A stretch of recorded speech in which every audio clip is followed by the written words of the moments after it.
All right, hit us with like maybe two minutes max of your least favorite. Your flops.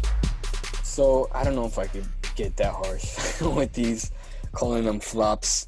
I would say 3 albums or a couple albums that I thought didn't live up to what I expected them to. Humo en la Trampa 2 by Aleman. I don't think I ran that by you, but I mean it's in this section. You expected more of it? Yeah, there was an Aleman album. It was the first Aleman album I ever heard. I was super crazy about it. And there's one big hit off of it. His 2018 album, Eclipse, amazing album. I saved a ton of it. Really cool, old school kind of vibe type stuff. And much like Santa Fe Clan, he's got both that old school like 90s rap going, and then he just kind of jumps forward to like contemporary style and like new stuff. And he exceeds at them both. Like I like those people that like they work with, and I think a lot of underground rappers do this. They work in their serious hardcore underground sound and game and like nail that. And then once they break out into the, blown up status, more mainstream status, and they can do the stuff that might end up on a radio or whatever. Yeah. Eclipse, amazing album. Humo en la Trampa, pretty solid. Humo en la Trampa 2. I only saved a couple songs off of it. I didn't think it was that great. It had a ton of features, way too many features, honestly. So I don't know if it's worth checking out, but all right, that was one that I was kind of looking forward to, and it kind of disappointed. I know you'll probably touch upon this as well. Blame It On Baby. I actually really liked the album when I first heard it. I want to say the first 2 times I heard it, I was a fan, but his sound definitely gets overplayed, overused. I mean, he's referenced it himself on like 2 different tracks, I want to say, how people criticize him for always sounding the same. And then he proceeds to sound the same. I feel like, is it just me, or he's like, tells people to shut up for making the same kind of sound and the same kind of song again and again and again. But it seems like even when he makes a notably different sound in terms of like, especially with the melodies he plays with, I know he's gotten a little bit more creative with his hooks. For some reason, at the end of the day, it still sounds like the same kind of stuff. And like, maybe you could claim that about a lot of other rappers. But I guess, yeah, this album doesn't have a whole lot of replay value.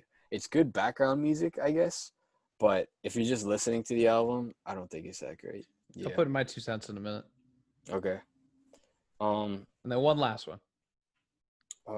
Run the Jewels 4. I liked it, let me just say. Again, much like Blame It On Baby. First listen, I liked it. But yeah, I don't know if I saved any of the tracks on it. Like I don't know if there's anything that jumped out. I'll say Run the Jewels 4, lyrically really good. Definitely didn't live up to Run the Jewels 3. Like, actually, right after Run the Jewels 4 dropped, or after I saw Killer Mike give his statements on the Black Lives Matter protests that broke out across the nation, I was like, I love Killer Mike, huge fan of him. Let me hear what he has to say on record, not just, in public. Is super smart guy, incredibly smart guy.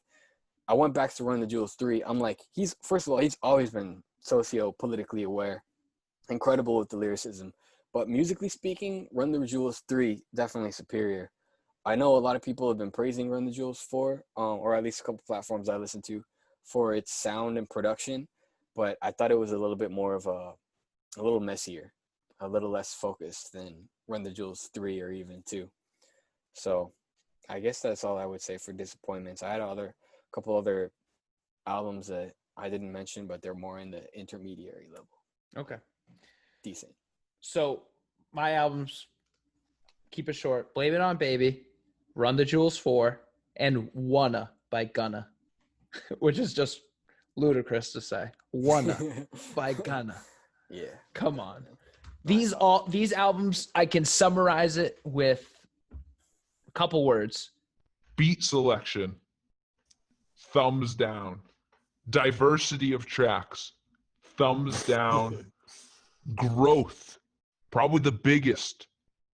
2 thumbs down. Replay value, 2 thumbs down. Really disappointed. Gunna was supposed to be right alongside Young Thug and Lil Baby, and he's just fallen way flat. He's going to fall behind. He's going to fall behind. I would put him in the same category as Nav as well. When I think of Gunna, I think of how he opened for Travis Scott when I saw him in concert. And let me just say, before I even saw him, I was like, this guy's trash. Like, I've never been a Gunna fan. He was supposed to come up with them, though. And Right. he's just fallen way behind. Oh, yeah. Rightfully so. I don't think I've ever heard him on a track that I thought he did well on, honestly. I just can't believe that you had Baby on Baby. Baby on Baby. I can't believe this is the guy who put out Baby on Baby and Kirk. I loved Kirk. People forget about Kirk. Kirk was an awesome album. It was good. Yeah. Blame It on Baby. Nothing. Hated it. Rockstar was the track I saved, and Rockstar sucks. Okay. And then Run the Jewels 4. I'm sorry. That's just wasn't my sound, man. All right, last segment. I say we move on to some year-to-date awards. I think it's about time. This is about time. You usually see it on all the hip-hop sites, the mid-year reviews. I think this is a good time to do it. So we're just going to hit the 5 major categories. I just want to see what you have to say about it. Sure. So we'll start out with the easy ones. Album of the year. For you. Okay. So last episode I said ADHD, Joyner Lucas. Which I was so interested to see if it was going to change. Yeah, no, I'm going to have to switch that up. The more I hear it, the more I got to say My Turn by Lil Baby. I mentioned that a little earlier in this podcast. Wow. My Turn. Yeah, man, My Turn. I can't get over how good the album is. Crazy. I keep going back to the album. It's one of those albums I don't skip any tracks. It's awesome. Great front to back. You gotta respect an album like that. The beat selection's amazing, like great production, incredible lyricism. I didn't expect Lil Baby to just keep coming through with lyricism. Like I remember hearing the first time I really caught on to how good of a lyricist he was that track he did with Stun Up for Vegas and DaBaby. Riff it. First and foremost, how he do that? How he do that? It was a track off Stun Up for Vegas' album. Yeah. That he was featured on. Incredible verse. And I remember watching the YouTube video, all the top comments were about Lil Baby's verse. Like, yo, he bodied the song. And it was cool because it was like a Stun Up for Vegas track. Like, it's not meant to be lyrical. It's more like a fun stuff track. But he has a weird thing where he can do the fun kind of like mumble rap kind of style. But you also hear his lyrics and you're like, that's actually really impressive. Yeah. And now he's come out during this Black Lives Matter movement. He's got his protest track. I think that they're calling it like revolution tracks now, or some protest music, because hip hop's obviously huge in that right now. Anyway, yeah, My Turn. Amazing track, amazing album by Lil Baby. Whoa is my favorite pick off of that. But you could go through it. All of them are great. I think he's got bars on bars on bars. So yeah. So for me, it's funny. Like I said, I'll keep this to a minimum, but I had My Turn as a second tier album in the first half of the year. And just like you, I just keep going back to it, and it's easily gone into a top tier album for me. I'll remind you that my favorite album from Q1 was Funeral by Lil Wayne. Right. And I was so tossing between Funeral and My Turn for album of the year so far. I am sticking with Funeral for now. See here, the thing is, I think Wayne, his lyricism and his balance of all the other qualities of rap shine through on Funeral. I thought it was so cohesive, really great album. But the more I listen to My Turn, and this is like a preface because it might be coming up. It might take the top spot next quarter. Who knows? The thing about My Turn is it's so fresh. It's so new. It's something we haven't heard before. And that's why I think people are loving Lil Baby right now. So definitely. All right, let's move on to Rapper of the Year. Do we have a consensus here? I think this is pretty easy. Mine's Lil Baby. Yeah. It's hands down. The guy his album was awesome, and he's got so many features. It's ridiculous. He's the Wayne. He's Wayne right now. He's killing it. Definitely. He's finding his sound. It's so cool to watch. It is really cool to watch. The come up is dope.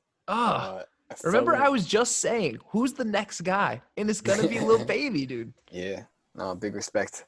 The track I was thinking about, the process track, was The Bigger Picture. I think that's The the one bigger that picture, people yes. pushing. The music video is cool.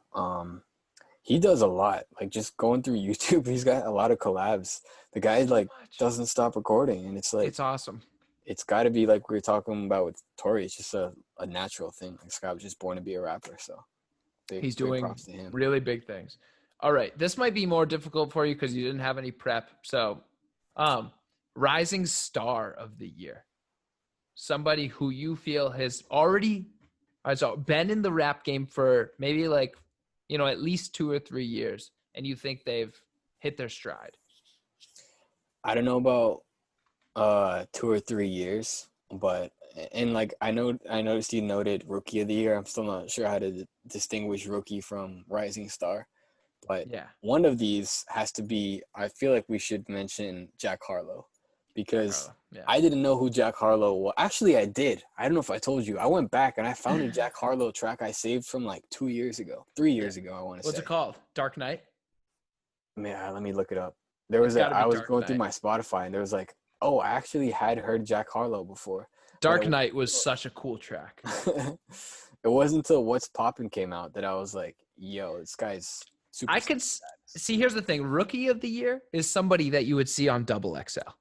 And then Rising Star is someone who could have already been on Double XL. That's my personal opinion. Okay. I mean, he's definitely Double XL status. Rookie of the Year, Jack Harlow. I almost put Jack Harlow. Jack Harlow was my runner-up, but I put Polo G. I really love Polo G. I think he's a natural lyricist, just like Jack. They're probably interchangeable for this, except I didn't put Jack because he doesn't have an album out. No, I mean, he's got projects on Spotify, though. He's got at least one on Spotify. I don't know if I call those major releases yet. Fair enough. I still think they're more like mixtape level, Got you. Yeah, no, I could agree with that. Yo, the track that I saved from 2017 is called Ice Cream. Ice Cream? Huh. 2016. It's his 2016 album 18. I saved the track Ice Cream. So I'm going to have to go back and listen to I that. had no idea who he was back then. But no, he's been talented. So big ups to him for getting the recognition he deserves and for being a really funny interviewee. Yeah. I like his interviews. He's got good presence. Funny, yeah. He's confident. Definitely. Just for the record, and like I said, we'll try to do the awards each show now. But for the Rising Star, I put Kamaiyah. I just want to keep putting the spotlight on her. She put out her album earlier this year, and she's put out 2 more singles since then. One's called Extravagant, the other one's called Black Excellence.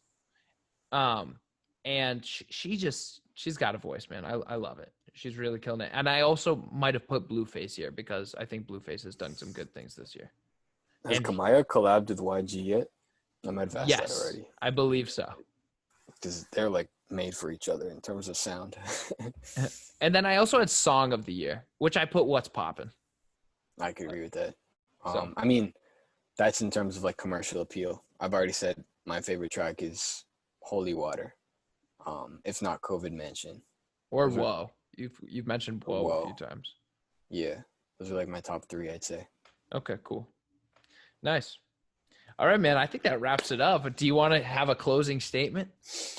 I mean, if I could just mention a couple other projects real quickly, briefly. S.O.S, Jon Connor. I remember we touched upon that briefly. Connor, I'd heard him. I want to say I'd heard one album from him before. He's from Michigan. Very Midwest kind of sounds, very lyrical kind of stuff. Yeah.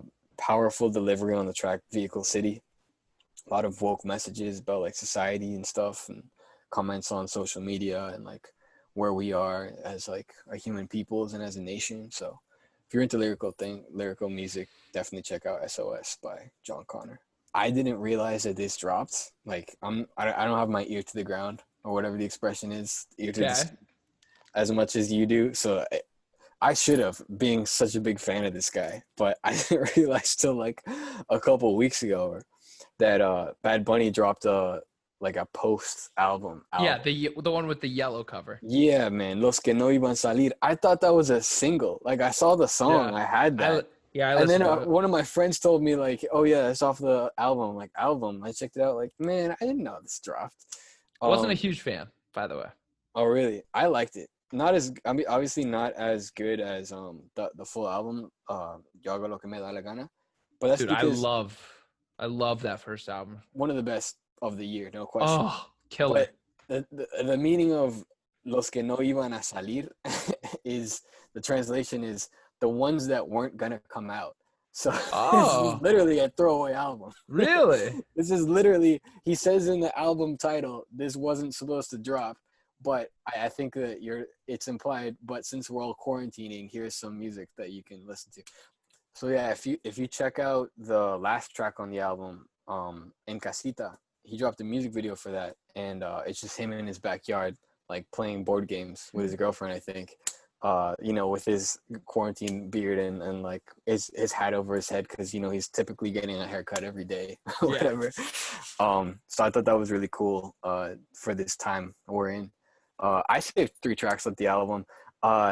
Bad Con Nicky, I thought the beat switch on that was really cool. They like threw back to some old school reggaeton, which is cool, like, and almost like a throwback pop kind of sound at like 220, 245 mark. So I was a fan of the album. I'm a huge Bad Bunny fan, but for a throwaway album, I thought that was some solid stuff. I saved Mas de una Cita. Yeah, me too. I mean, I think that was like a single or whatever was promoted more on Spotify. That was solid. Yeah. And then last point, IDK and Friends. I'm a big IDK fan. I named him as my favorite album, or his album as my favorite of 2019, if I remember correctly. You listened to the album already? Oh, are you talking about dropped. 2 or 1? 2. He dropped the sequel. What? I listened to the sequel. That one I don't think I saved much off of. But I literally just heard like last night, I think. You're joking. But when did he drop the first one?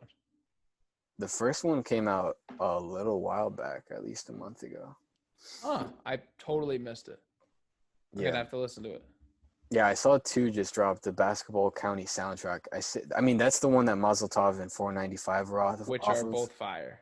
Yeah, both obviously the best on the album, but I still thought there were a couple that were worth checking out. Red Flu, big fan of that record, Young M.A. But yeah, there's a few other good albums that maybe we won't go back to, but definitely some impressive stuff that dropped on it. Wale released some stuff that was pretty solid, good sound to it. But yeah, I think those are my last points on stuff that's come out. Nice, man. Well, this is going to be the wrap up. Radio Rap Reel, episode 2.